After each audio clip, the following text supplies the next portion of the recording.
The Alliance director asked Kevin to go on an assignment to infiltrate the Chicago School for the Natural Healing Arts because it was really a front to destroy the Alliance. She gave him a condensation pill to help him with his mission, but it turned out to be a madness pill.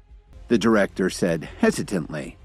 By now, under the effects of the pill, Kevin couldn't control himself, although she had been married to the Alliance's executive director for many years. The two of them were husband and wife in name only. She was the only one who knew that her husband had suffered an injury several years before that had rendered him impotent.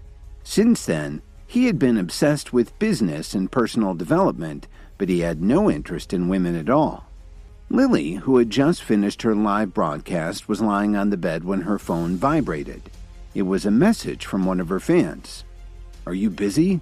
Do you have time to go out to eat tomorrow?" he asked. He was the second highest tipper in Lily's live broadcast, right after Mighty Moose. "How about after my show tomorrow afternoon? We can have dinner," Lily replied with a smile emoji. What she really wanted was to hear from Mighty Moose. But for some reason, every time he finished making his donation, he would immediately leave the chat. He never gave her a chance to communicate with him. "As long as you have the time, that's fine with me. How about the Salix Leaf Hotel tomorrow evening at 6? He suggested. "No problem," Lily replied simply. "Okay, see you tomorrow night," he answered. And then he added a bouquet of roses emoji. After a while, Kevin gradually came back to his senses. He couldn't remember anything about what had happened during the night.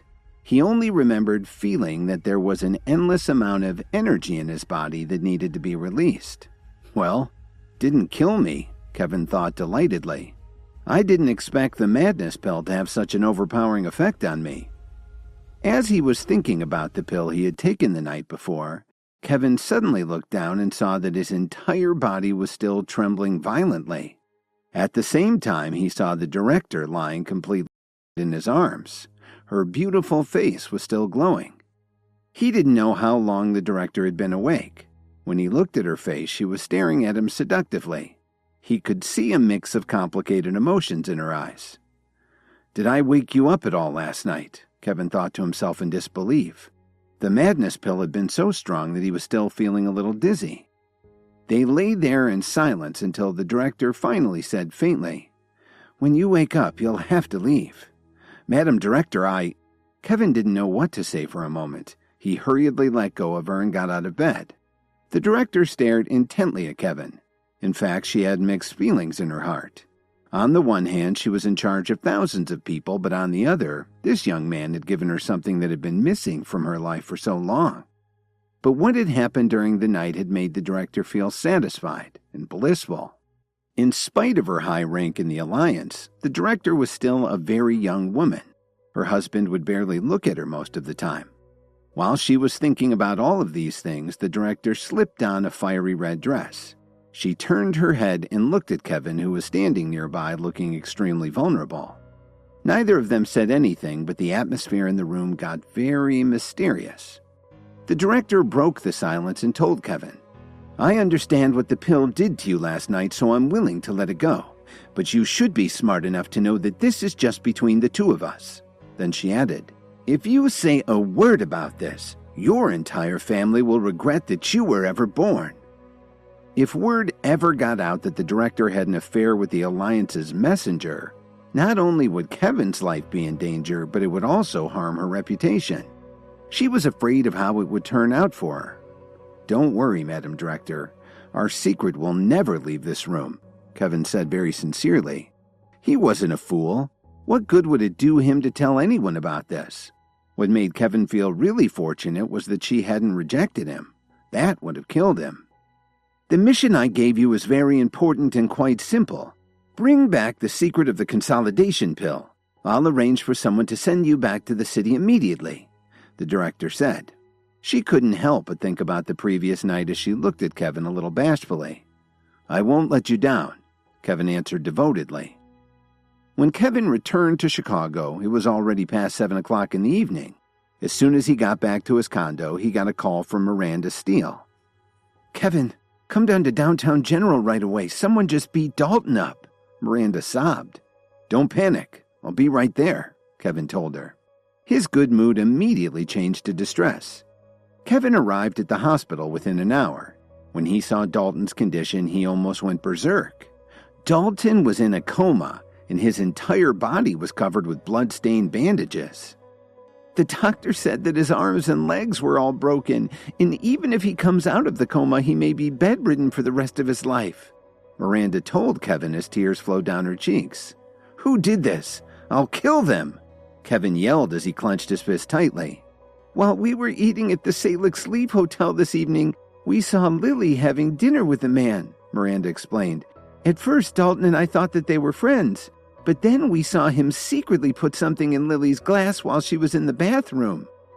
Dalton tried to get Lily to leave with us, but she said that it was none of our business, Miranda added. Then how did he get injured like this? Kevin asked.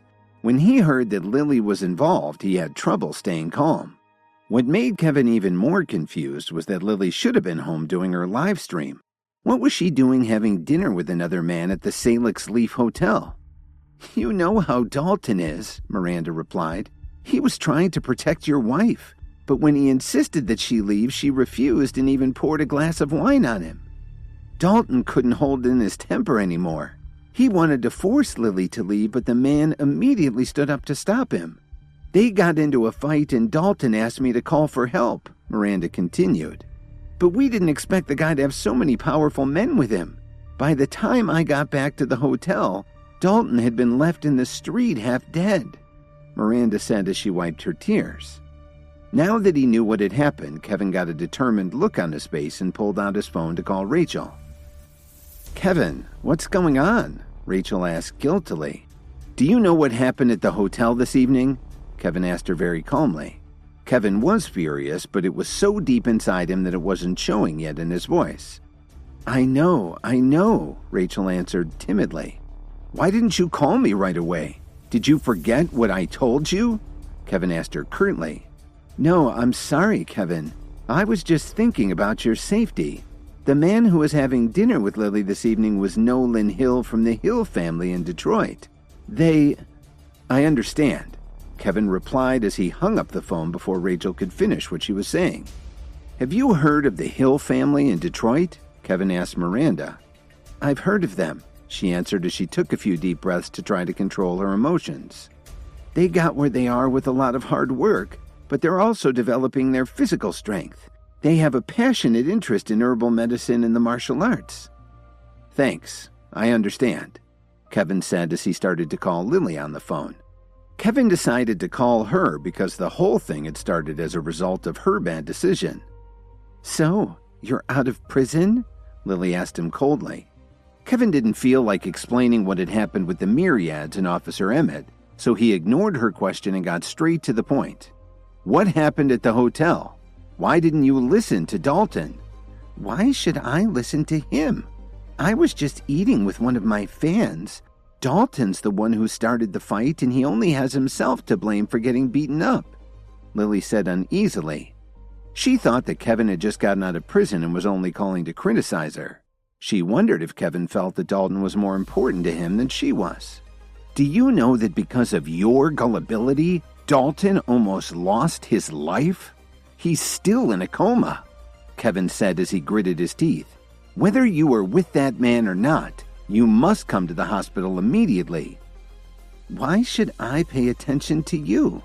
Listen, Kevin, we're finished. I have my own life now. Don't call me again. Lily hung up the phone after she finished speaking. Kevin was so angry that he almost crushed his phone in his hand. He turned around and started to head out of the hospital room. Kevin, what are you going to do? Miranda asked him.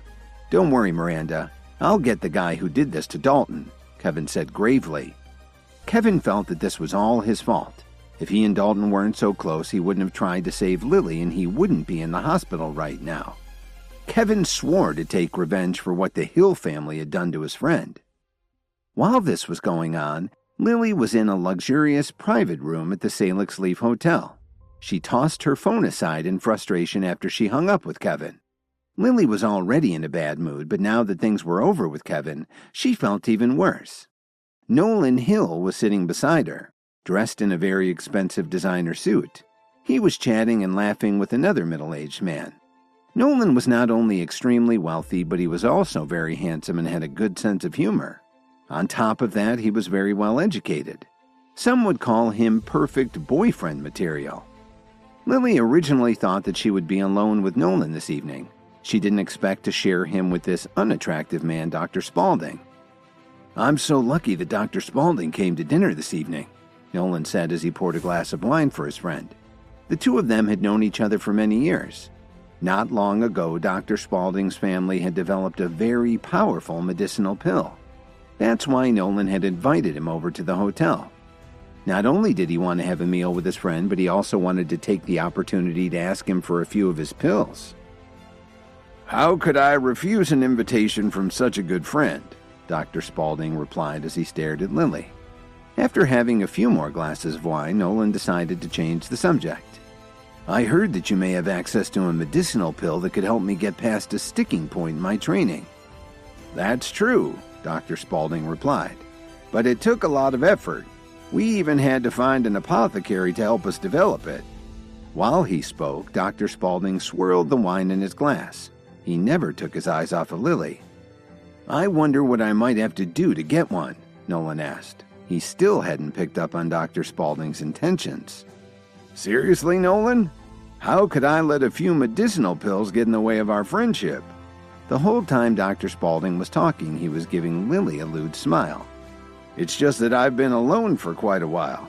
Would you be willing to let me spend some time with this beautiful creature?" Lily was very upset to hear him talking like this, and Nolan replied awkwardly, "You may not know this, but Lily is a good friend of mine, and she's very wholesome." Nolan wasn't ready to agree with Dr. Spaulding's request. "I won't press the matter, Nolan, but this medicinal pill..." Dr. Spaulding's voice trailed off, but Nolan knew what he was getting at. He'd been trying desperately for years to make some progress. How could he let this opportunity slip away? Dr. Spaulding held out a pill in his hand. As Nolan took it, he said, "Enjoy your evening." "Nolan, what kind of person are you? How could you do this to me?" Lily sobbed as she picked up her bag and headed towards the door. Please subscribe to the Pocket FM YouTube channel and press the bell icon for instant notification. Check out our channel for more such exciting shows.